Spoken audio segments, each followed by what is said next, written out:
Hello, hello, hello there. And hold on a minute.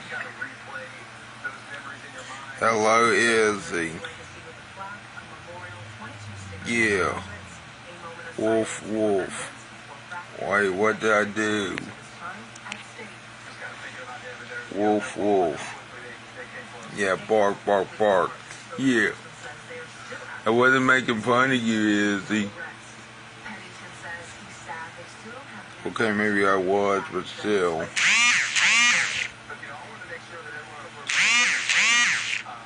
Here's my thing, people.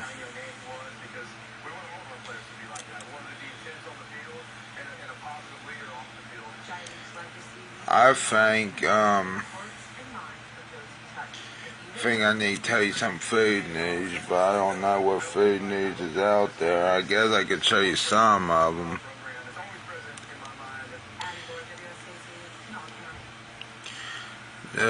10 must-try new stadium foods of 2025 NFL season. Huh? Oh yeah, the National Football League. Yeah. Totally forgot they were in the season.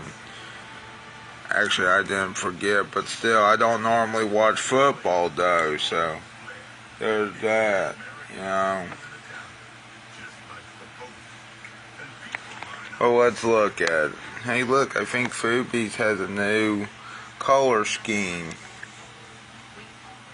for this one, but we're gonna look at some stuff. Forget the playbook because the season's real game changers are happening in the concession stands. The 2025 NFL stadium menu drops are downright outrageous, with chefs and teams rolling out food so extra you might forget about the scoreboard. We're talking uncrushable remixes, funnel cakes loaded with apple pie, and burger stacks with Fritos. Well, still better than the other day, because you know what? It is better.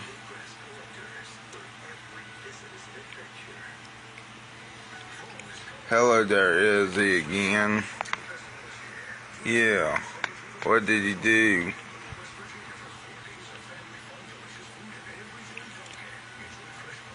Anyway, the Minnesota Vikings, the Minnesota Lao brought.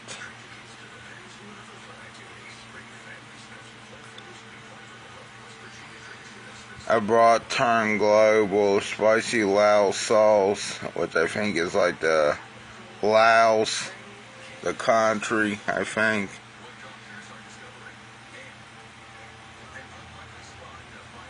Pickled cabbage, mint, Thai basil, and chicharron. Or chicharrones, or whatever. I think chicharrones, isn't it? Who knew Viking country had a kind of flavor playbook? Yeah. Then you got the Dallas Cowboys Elote Burger. Yeah.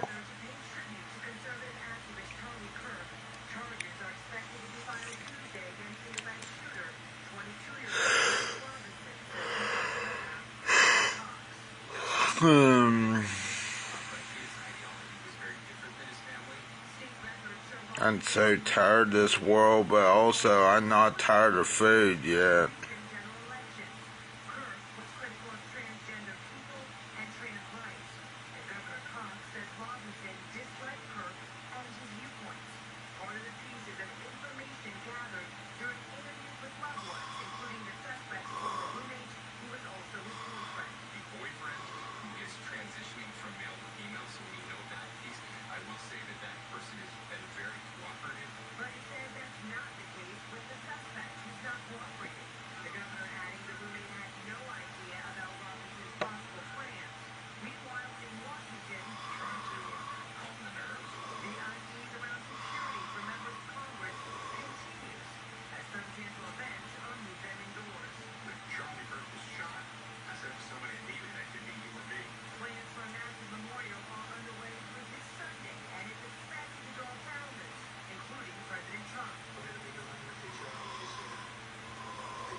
Sorry, I was just listening to the news in the background.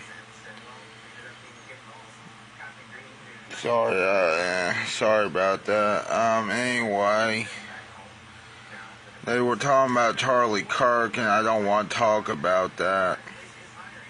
I'd rather talk about what the Cleveland Browns are doing with Michael Simon's brisket and pork sandwiches. Nice. Oh yeah, because he's from Cleveland, isn't it? Well, you know what? That's awesome. More awesome than me or Shane Storm being a cocksucker. But more importantly, that's beside the point right now. If I call him a cocksucker.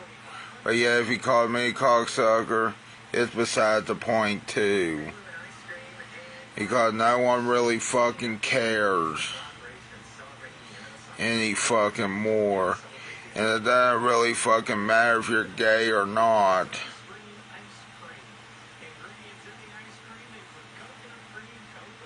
If you're gay, you're gay. If you're a Christian, you're a Christian. There.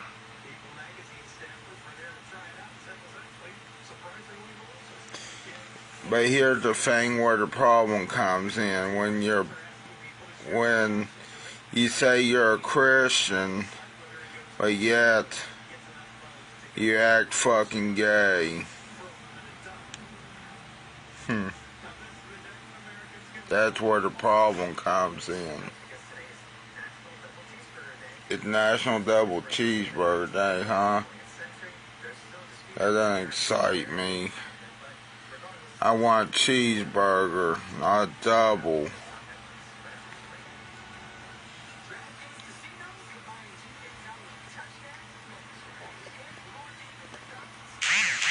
If you want my views on this world right now, I'm not giving it to you. But this world fucking sucks. Dick for money. As of this moment. If you think it doesn't suck dick for money, let me know why it doesn't suck dick for money. And I'm going to tell you why it does suck dick for money. I'm going to be, if Charlie Kirk, can have his opinion, I'm going to have my opinion. But I mean, his opinion sucked apparently because he got shot. Apparently, my opinion will stink too. And my opinion will suck. My opinion is right now, why on iCarly couldn't Freddie get revenge on Sam? Okay, real quick here, I'm going to point this out. Why couldn't Freddie fart on Sam's face? And the answer is because if they did it on the Nickelodeon show, they get yelled at for sexual harassment. But yeah, here's the funny thing, people. Sam bullied Freddie on there a lot of times. Why didn't they yell about that? Yeah, I'm trying to be the opposite of the other guy that, I'm just pointing at, I'm just telling you how it is,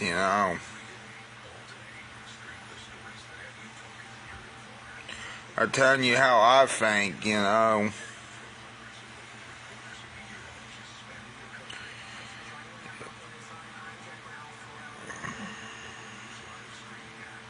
The other day when I went to that comedy show, they were talking about Charlie Kirk a lot. I don't want to talk about him. I want to talk about me. Because, I'm awesome and still alive. Unlike Charlie Kirk.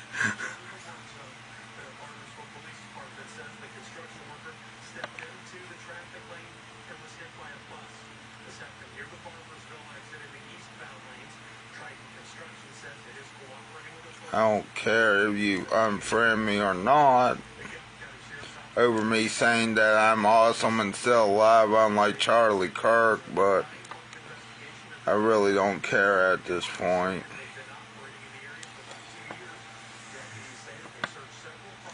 Now, anything can happen in this world. You do realize that, right? Oh, they found 10 pounds of meth, 400 grams of fentanyl, guns, and cash at some drug trafficking bust. Damn. That's a lot of fucking drugs and stuff. Fuck. That's bad. And Rock Creek Project delayed on US 119. Yeah, 119 or 119. Yeah. Okay, let me get back up. I need to go take a shit.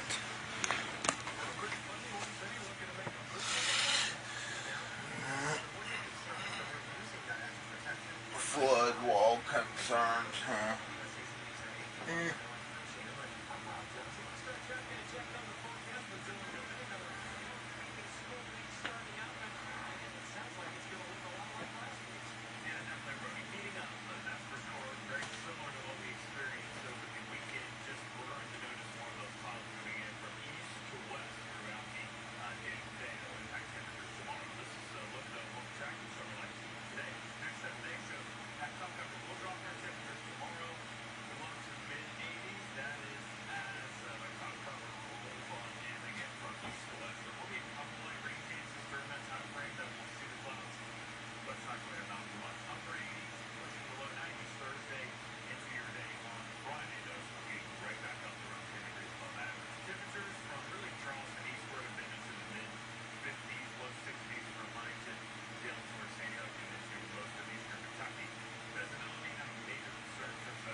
I'm back. Hello there, Izzy.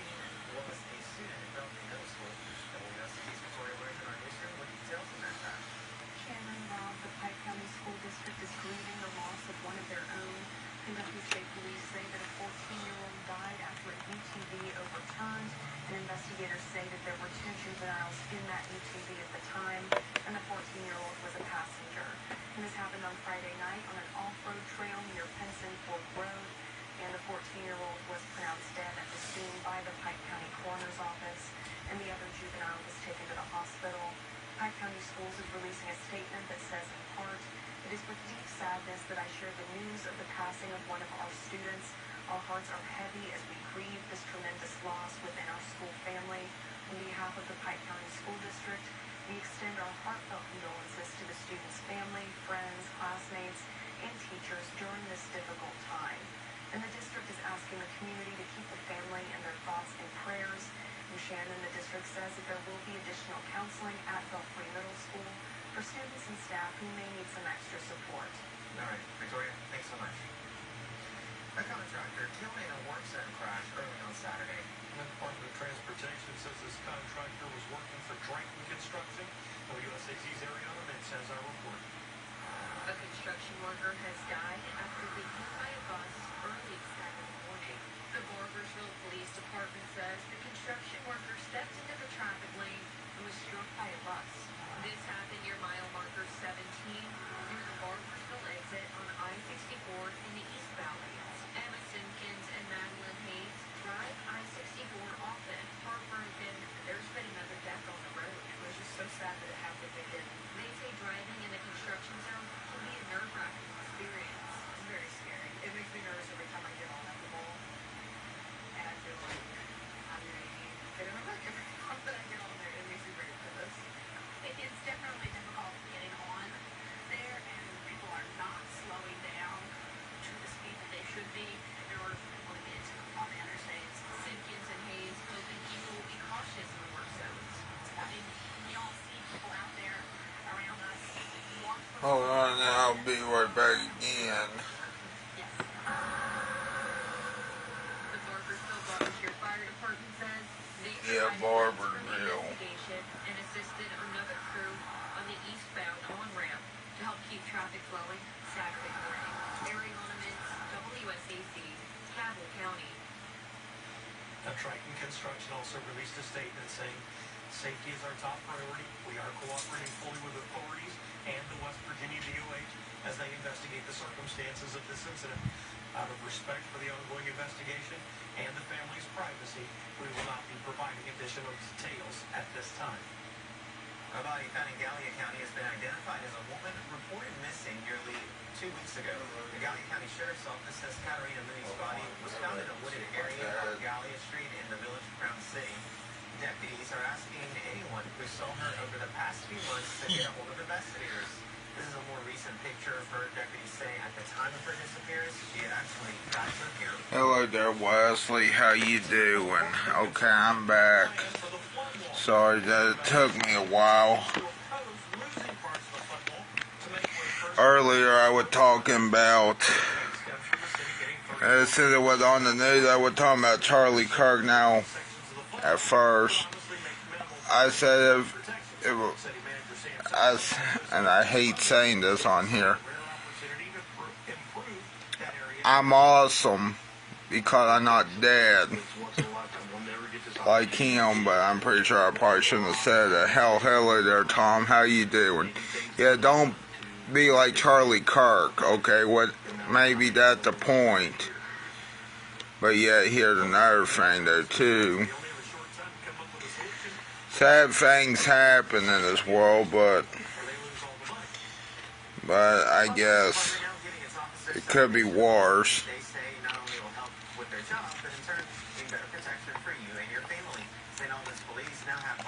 Let's see if there's any comments.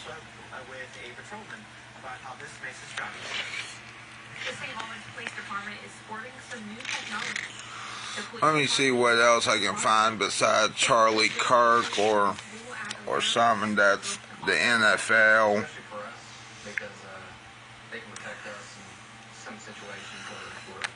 Yeah, Charlie Kirk. If Charlie Kirk was smart, I think he would still be alive. To be honest.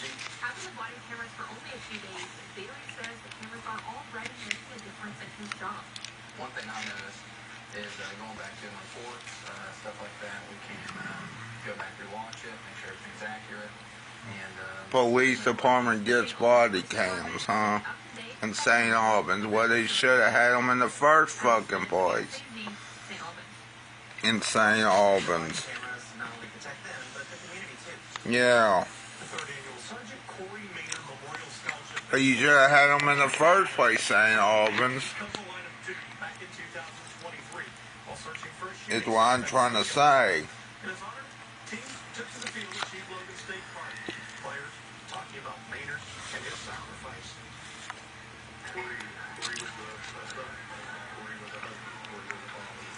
Tell you what, that McVeggie burger looks really weird. Or the new McVeggie burger in McDonald's Canada looks so fucking weird. Looks so much like dog shit. Sorry, Izzy. With lettuce and mayo on a sesame seed bun.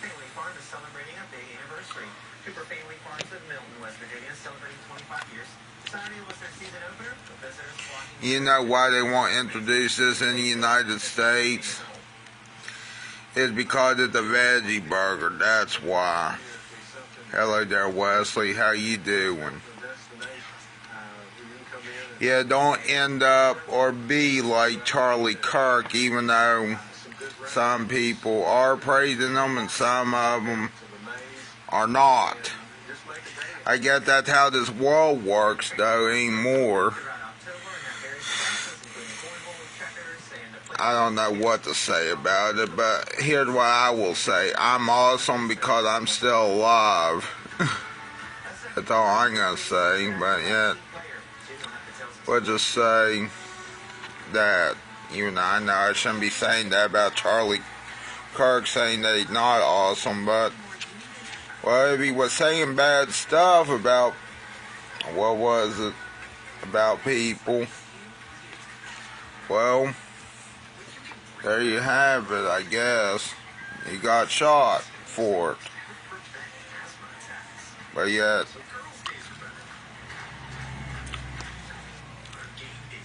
I mean, the shooter should be arrested, I will say that. But he shouldn't have, but Charlie Kirk said some stuff they probably shouldn't have said either, so. You wouldn't be surprised that McDonald's had that fried breaded corn and green bean sandwich, huh? I wouldn't be surprised if McDonald's goes out of business one of these days. I wouldn't be surprised either.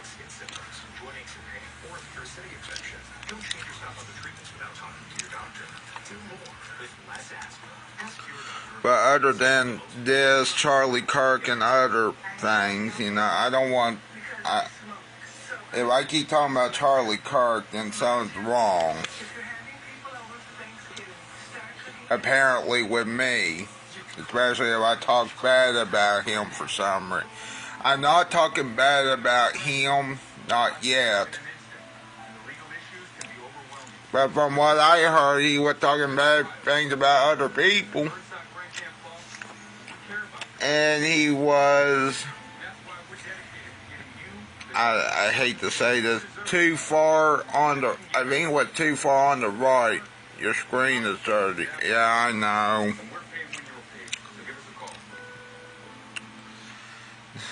It could be worse, though. The screen could be dirty for some other reason. I'm just kidding. I'm pretty sure it's because I hadn't cleaned it, which I need to. I don't know how to clean it. I mean, other than with, I don't know which, my dad would have to clean it, though. I don't.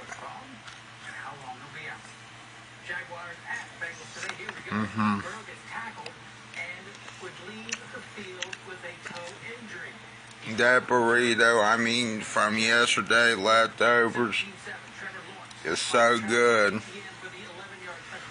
So awesome.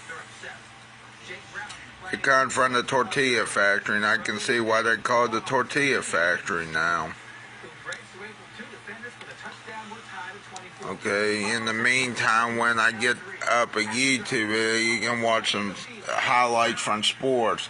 Hey, look at the Jacksonville Jaguars. Do you know what that means? I think they're Jacksonville Jaguars. Yeah. Computer wipes, okay. I thought what the other, but okay. Like that, the other wipes, you know. But anyway, you know what that means.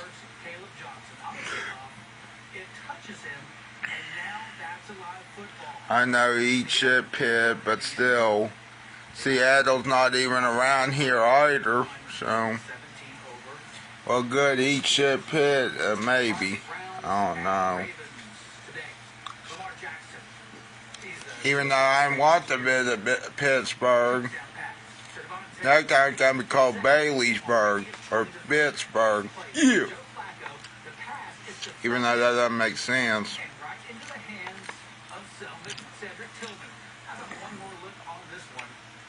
It would make more sense if I brought my cousin Brittany to Pittsburgh. Then we call it Pittsburgh as well, just like Britt Baker called it. But this is Brittany Westfall that we're talking about.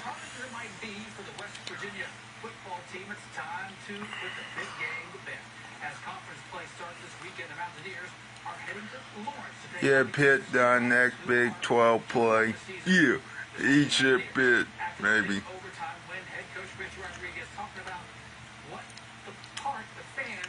Yeah.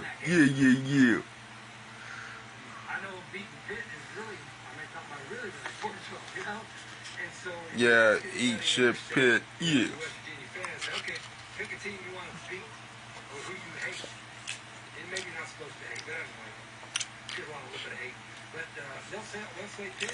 So I know if you saw anyway how the crowd was into it today, even when we were playing well down, they made a big difference in overtime. They made a big difference in certain third and fourth. Even though I want to visit Pittsburgh, so before you say eat shit Pitt, to me, just let you know, I can visit Pittsburgh, okay? I've been to Pittsburgh before, just not on live stream.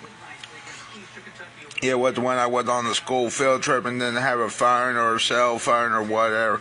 Maybe it's a good thing I didn't have a cell phone back then, you know. But, you know, at that time,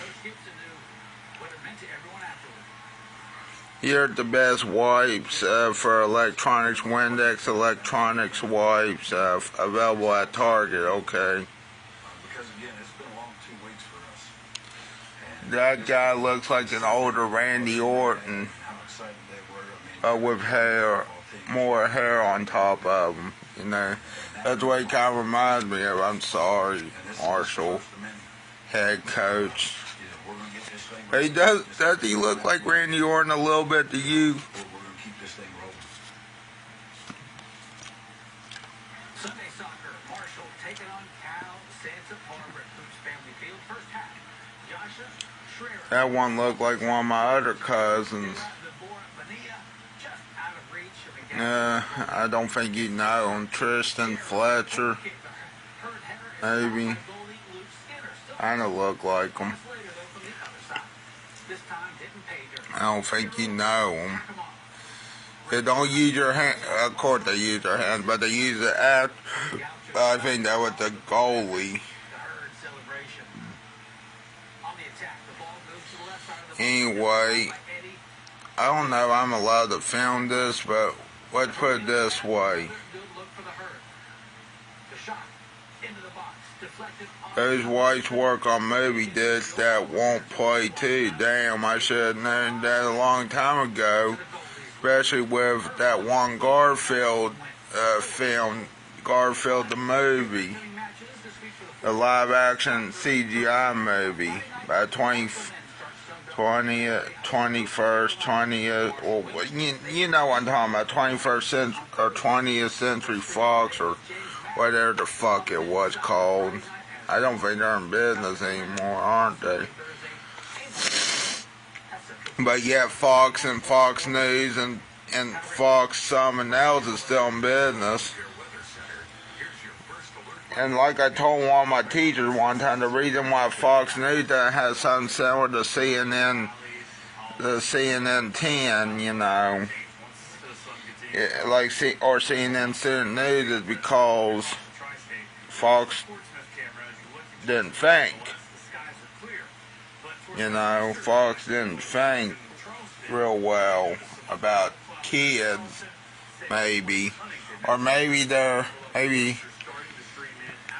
I really don't know. Maybe I don't know. Maybe it's because of the costly manner to them. I don't know. You never know with people. But, you know, here's the good thing about CNN over the other. They are not expensive either. You can look it up if you want. Okay. Or what it called, the Windex Electronic Watch. Windex Electronic. Is this it? S.E. Johnson.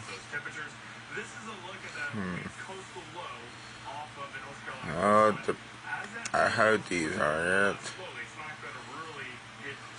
Huh. Yeah, you're right. They're not that expensive. Hey, Wesley. How long have I been on here for? 31 minutes. Okay, now I think we need to watch a different video than the news. Because the news sometimes can be bad, but sometimes it can be good. Like right now they're just talking about the weather.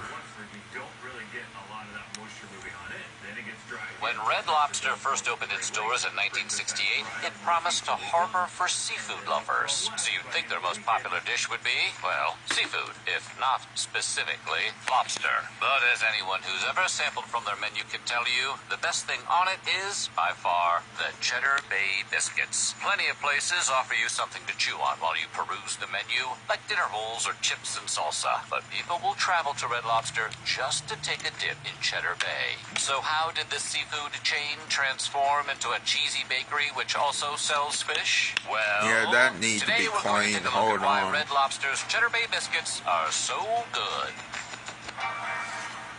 Yeah, that needs to be cleaned. I should have shown it on the Roku on the TV. Comment and let us know what other casual dining restaurants you would like to Let hear me about. see. Okay, and now let's pull up the anchor and set sail for the waters of Cheddar Bay.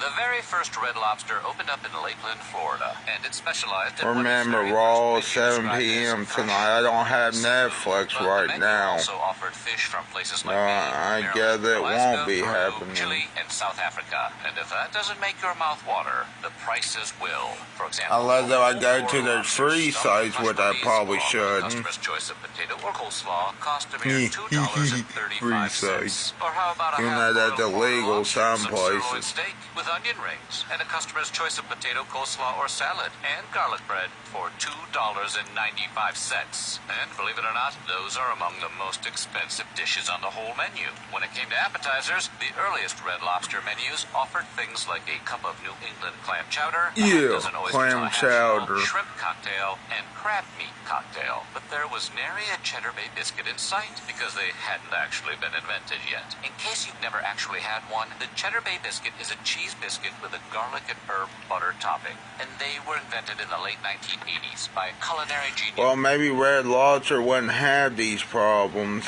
Also, if they weren't a seafood restaurant that, you know, is unsustainable, too. Named Julius Cheddar Bay, who named him. Okay, maybe they are sustainable now, but still. Himself. All right.